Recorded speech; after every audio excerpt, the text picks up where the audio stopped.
আমি ওই যেদিন প্লেন উড়াই ওই দিন ছাড়া কথা কই না। ঢাকা থেকে এক পাইলট আসতেছে হেলিকপ্টার নিয়ে আমার দেখার জন্য। তো এটা একটা দুইটা দিন পরে করেন, কারণ সবারই তো একটা পার্সোনালিটি আছে, বোঝেন নাই?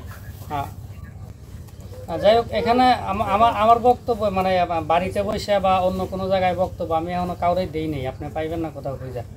আমি ওই যেদিন প্লেন উড়াই ওই দিন ছাড়া কথা কই না।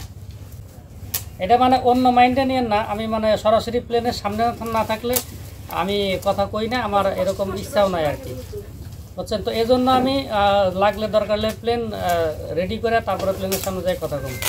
আর এইটা আপনার এই যে কালকের পরের দিনে আমি বিশাল আয়োজন করতেছি, ওনার সাথে আমি আলাপ করছি।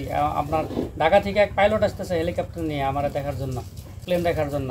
তো এখানে বিশাল আয়োজন হইতেছে, আপনারা এইখানেই আসেন, নিউজ নেন। এই পার্সোনাল নিউজ আমি আজ পর্যন্ত কাউরেই দেই নাই। এটা জাস্ট আমার ইচ্ছে যে আমি প্লেনের বাইরে কোনো নিউজ দিতেছি না, আমি যখন নিউজ দিব আমি প্লেনের সামনে দাঁড়াই থাকুন, এই আর কি। হ্যাঁ হ্যাঁ, এই জিনিসগুলো আপনি ওই দিনই নেন, লাগলে সব ক্যামেরা সরাই দিয়ে আপনি একা নিয়েন। সারাদিন আমি ইন্টারভিউ দিতেই রাজি আছি।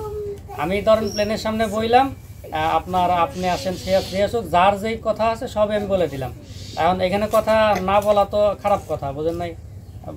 অনেক কথা বলবো, আপনারা যা জিজ্ঞেস করবেন আমি বলতে বাধ্য, সমস্যা নেই।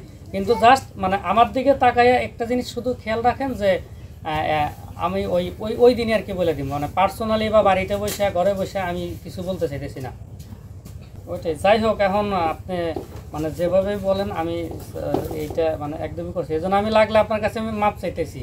মানে আমি প্লেনের সামনে ছাড়া কোনো বক্তব্য দিয়ে পারতেছি না। আপনার ইনফরমেশন যত লাগে নেন, সমস্যা নাই।